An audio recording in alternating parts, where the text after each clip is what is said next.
Hey y'all, it's Heel Heat time. Hi everybody and welcome to Heel Heat. My name is George Coles and this is our WWE show for the week. Let's jump right into it. First off, we're going to the so-so portions of the night. They weren't bad, they weren't good, they were just there.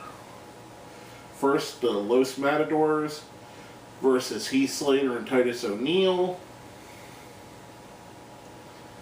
This match would have been better suited for superstars or main event or early in the show, but it was one of the last matches of the night.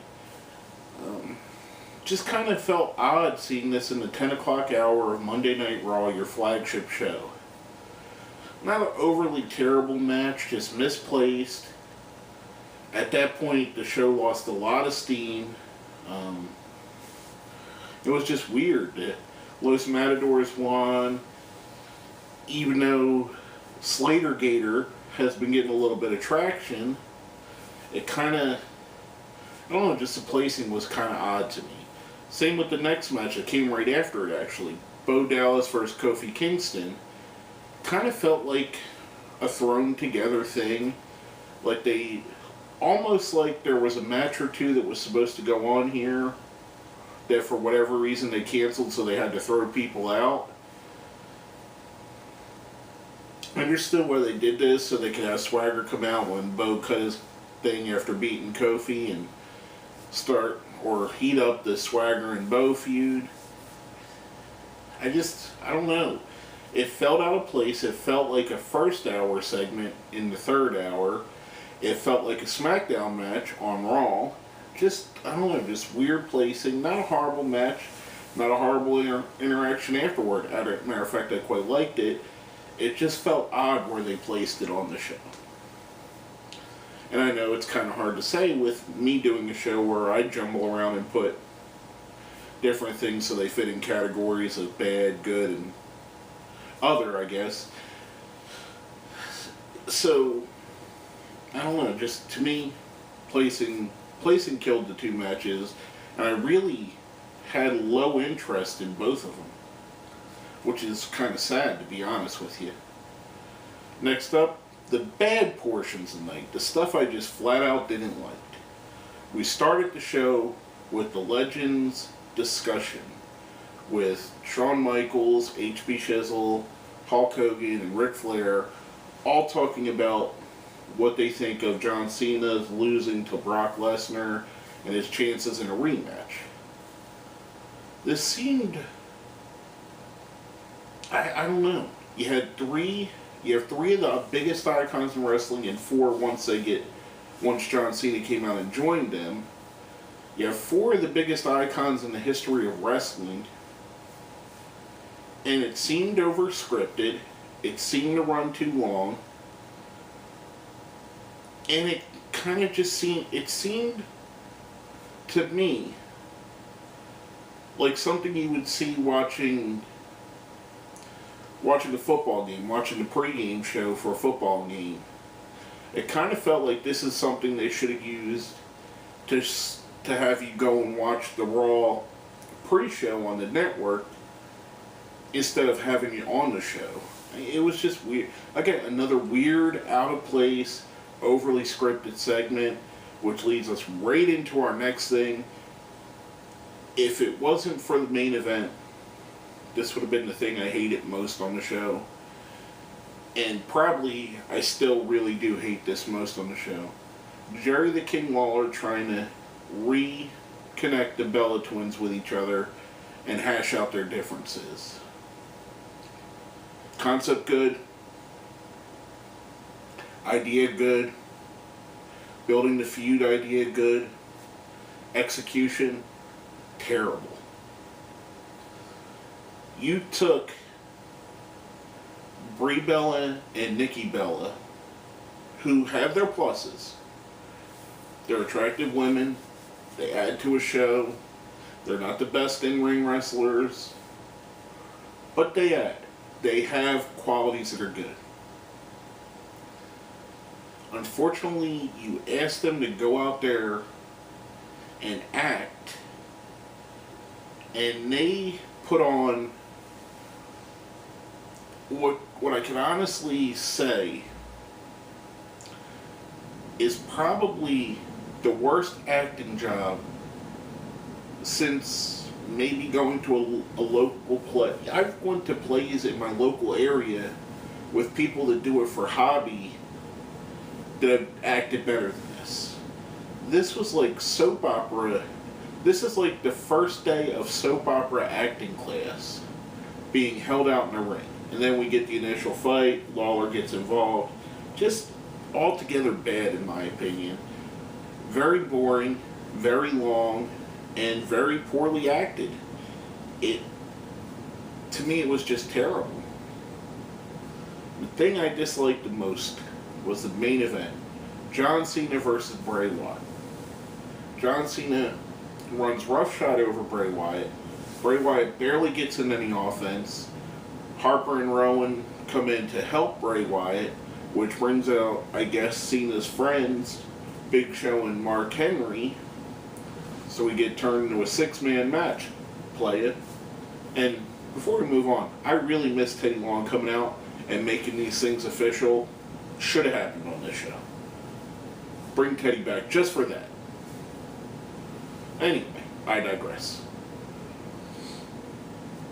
We continue to see, in the six-man environment, Cena run roughshod all over the entire Wyatt family. Now, there's going to be there's going to be people out there that say to me, George, we watched your SummerSlam review. You raved over Brock Lesnar destroying John Cena in a similar fashion. I sure did. Here's why. One, no one match, no matter how one-sided, is going to destroy John Cena's legacy. His legacy is in cement. John Cena, like him, love him, hate him, whatever you feel about him, is going down as one of the top 5 WWE champions of all time. There's no and if or buts about it. He dominated a decade like Hulk Hogan did before him, like Bruno Sammartino did before him, like very few wrestlers have ever done. One match doesn't hurt him. The story that match told was an amazing story. Now, on the other hand, we have Bray Wyatt, who had been one of the hottest talents in wrestling rolling into 2014. Sky was the limit. We're starting to see the losses pile up for Bray and the Wyatt family. We're starting to see where a guy that should be one of the top heels is continually getting beat, losing to Cena at WrestleMania, losing the six-man match here, the Wyatt family losing to the Uso brothers again and again on pay-per-view, Bray Wyatt losing to Chris Jericho. What I'm getting at is they took what could have been a serious threat and a serious heel faction with a serious main event heel who's done nothing but cut great promos and do great things when in the ring. And they're marginalizing him. They're bringing him down. I think this match would have been better served to be competitive with John Cena pulling out the win in a hard-fought battle. To roll over Bray and the Wyatt family left a bad taste in my mouth, and it's something, I don't know, it's very frustrating when you see a talent like Bray Wyatt, who's so different and could be such a game changer, pretty much being used as cannon fodder for guys like John Cena. It's very frustrating. Now, coming off of that, we're going to go into some more positive territory here. The question of the week. The question of the week last week was, who's your favorite brother group or tag team or sisters, sibling group? Well, before we get into my answer, we have some from our friends here. First, from my cousin John. In the late 80s, early 90s, the Steiner brothers, late 90s, early millennia, Hardy Boys, as of now, When I say Us, you say O. I love Rikishi, love the Usos. Overall, even though they are not brothers, LOD, Hawk and Animal forever. Some good picks right there. One team for every era. Good solid grouping, I would agree. Next is from our friend Steve Tatanani. I have two favorite brother connections, Rick and Scott Steiner, Terry and Kevin Von Erich. Both tandems can wrestle scientifically as well as being excellent brawlers when needed to be, and they are both also very charismatic. Both tandems also had excellent feuds which were captivating. Von Erich's with the Freebirds, Steiner's with the Midnight Express, Outlaw, Outsiders, and countless others. Another hit here for the Steiners. Next is our good friend Luke Norman. The Hardy Boys, because they're the best brother combination I have seen since I started watching wrestling in 2006. By the way, I'm 14. Can't knock you, man. This who you grew up on. Hardy Boys are an excellent tag team. They're what you enjoy. I gotta agree, man. They're a great pick. With about 8 years of watching wrestling under your belt, they probably have been the best brother combination in that time frame. Next is from our friend Justin Brizantine. My favorite brothers in pro wrestling are Jay and Mark DeBriscoes, them boys from Sandy Fork, by God, Delaware. Jay's bona fide, badass, intimidating looks next to the nearly toothless redneck kung fu master is such an entertaining combination, in my opinion. Man up. I definitely agree. I'm a big Briscoe Brothers fan. I think they're the best tag team to come along since the Dudley Boys. They're just an amazing tag team together. Amazing chemistry, amazing gimmick. The fact that they've never went to one of the major promotions is just dumbfounding to me. I don't understand why they haven't been 5-6 time WWE World Tag Team Champions by now. Makes no absolute sense at all. Next up from our friend Dizzle Pup. Wow, great question. Obviously the Harts and Guerreros were amazing. I love the Steiners together. I love their gimmick and finishing moves. It was unfortunate that Scott, along with 90% of the roster, went NWO, as the feud between the Steiners and Outsiders could have gone a lot better. Honorable mention for Randy Savage and Lanny Poffo. I love the Genius. Genius was cool, he really was. I think it was a little bit before his time, actually, if you really think about it. He was an athletically gifted, smaller than most of the guys on the roster, so he never really got that Intercontinental push, or even World title push, or even Tag title push that he probably deserved. Last but not least, from our friend at Matrix22022 from Twitter, my favorite tag team brothers are the original Harlem Heat. Well, because Booker has great charisma and Stevie has the power. Awesome choices here, everybody. All great tag teams. Good argument could be made for all of them. Steiner brothers seem to be the prevalent one through most of them. I'm going to go with my favorite brother team, Terry and Dory, the Funk Brothers. Whether they wrestled as singles or they wrestled as a team either in the WWE or NWA or even ECW, the Funk Brothers were legendary. They were badasses. They could wrestle scientifically if they wanted to, and they could take and rip the entire building down and create mayhem if they wanted to, much like they did. If you remember the ECW opener from the original ECW, where you see all the chairs flying in the ring, that's from a Funk Brothers versus Public Enemy match. So, just a great tag team, two great wrestlers. Hard to argue with what anybody picked. It's all just a matter of personal opinion at this point, I believe. But I would say the Funk Brothers, probably the Steiners, are a close second behind. I enjoy the Hart family, love the Guerrero family. Such great history in wrestling, and that's kind of what I was trying to point out here.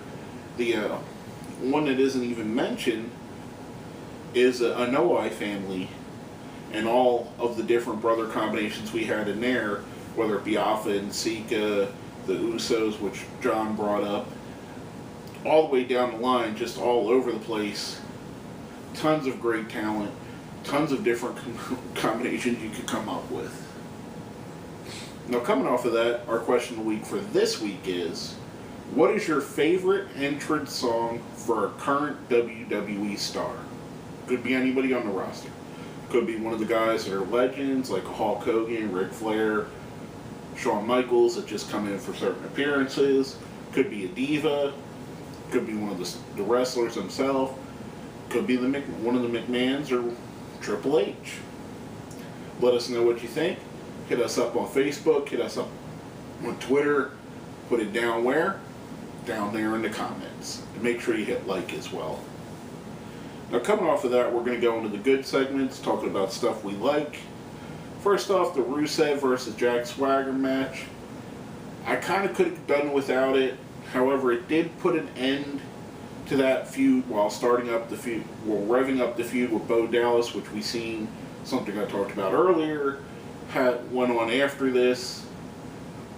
A good way to move Rusev on into a different area and move Swagger on to somebody else without them having to defend their countries against each other again.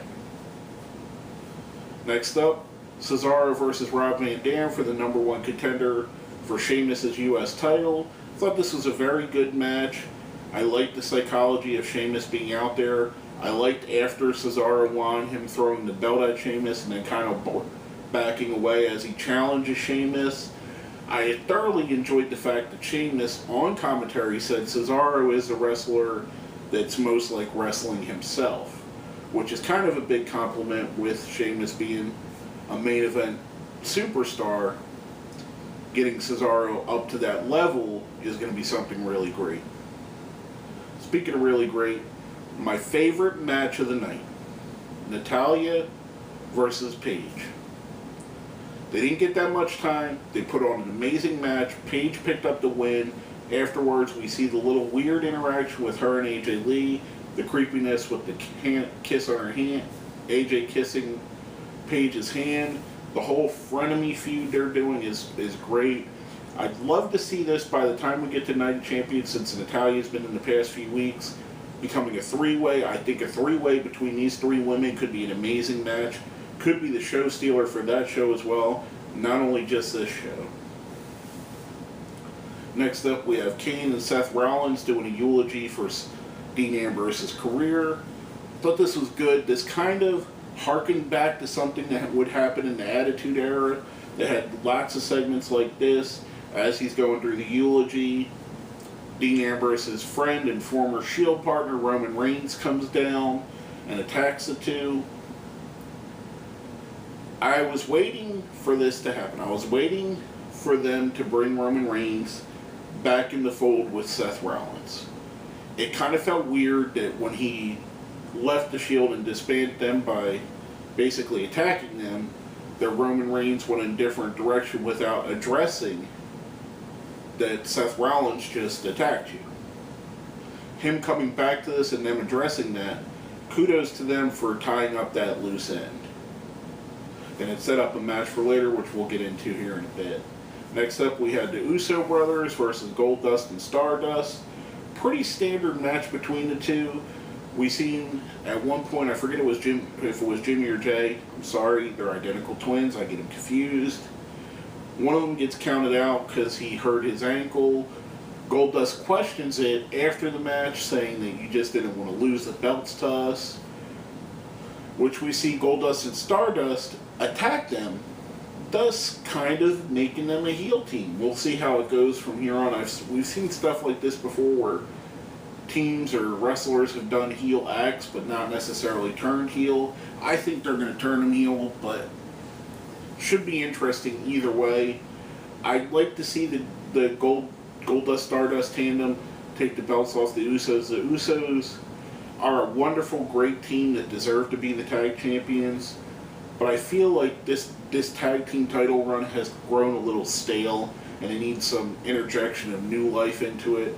A new team running with the belts. I kind of hoped it would have been the Wyatt family, but it doesn't seem like WWE wants that to happen. So, unfortunately, maybe the Dust brothers could win, and then lose it to the Ascension, or lose it to the Wyatts, or lose it back to the Usos after the Usos build back up. A bunch of different ways they could go with it. Next up, we had Dolph Ziggler versus The Miz. However, The Miz brought out his stunt double, Damien Mizdow. I enjoyed this. I think this character is fitting Miz like a glove, and the more time we're getting into it, Miz is a guy I don't like. I don't enjoy watching him. I have no fun when his matches are on. They're a chore to watch to me. However, this version of The Miz, the Johnny Cage character as it's been compared to, the Hollywood star kind of thing he's doing, kind of Andy Kaufman-esque, I think it fits him like a glove, and it's made his character, at least in my opinion, as interesting as it ever has been. Ziggler picks up the win. We see Miz fire Sandow as a stunt double right away. Just an enjoying match. It didn't have to be a 5-star classic. It was just fun. And I thought this was the best use of Damien Sandow's mocking character in a role like this. Now next up we have the handicap match that was set up by the events earlier, Kane and Seth Rollins versus Roman Reigns. Kane and Rollins pick up the win when they realize that they're not going to beat Reigns, so they both cheat to start beating him up. They attempt to put him through the cinder blocks like we've seen with Ambrose. Unfortunately, it backfires on them. Roman Reigns throws a cinder block at Seth Rollins, and it shatters on the ring post, which kind of looked a little bit dangerous. From what we heard on commentary, a piece flew by Jerry the King Lawler. I enjoyed it. I think keeping Reigns in these feuds with guys like Kane and Seth Rollins, helping him build up to where he's going to be a main event star. I assume by WrestleMania he'll be in the main event picture, if not quicker. I hope they don't pull the trigger on it too quickly. Some guys that did that with Swagger, Sheamus, and Del Rio, where they pulled the gun on title runs with them, I think too fast, hurt their characters overall. We've seen how long it took Swagger to where he could get back into that area where he's thought of as a main event type guy, and he's still struggling with that. Sheamus, his act grew stale because of it being pushed down our throats right away. Same with Del Rio. People kind of got sick and tired of Del Rio real quick because he was always in the main event scene. I hope they take a slower build with Roman Reigns. I do think at WrestleMania 31 he's going to walk out with the World Championship. I think that's plenty of time to build him. But coming off of that, we're going to go into our ratings of the week. Now, if you've seen the show before, you know we have a 1 to 5 scale, or if you didn't, I just explained it to you. 1 being worst, 5 being the best. 1's a Great Khali, 2's a Heath Slater, 3's a Stardust, 4's a Cesaro, 5's a Daniel Bryan. I'm giving this show a 2. The Heath Slater, the bad was really bad, and it really drug down the show. The odd placing of some of the matches towards the end of the show just kind of kept me bored. I almost fell asleep a couple times. I don't know how I did stay awake, to be honest with you. It just kind of, very lackluster show. But basically, that's all I have to say about that. My name is George Coles. This has been another episode of Heel Heat.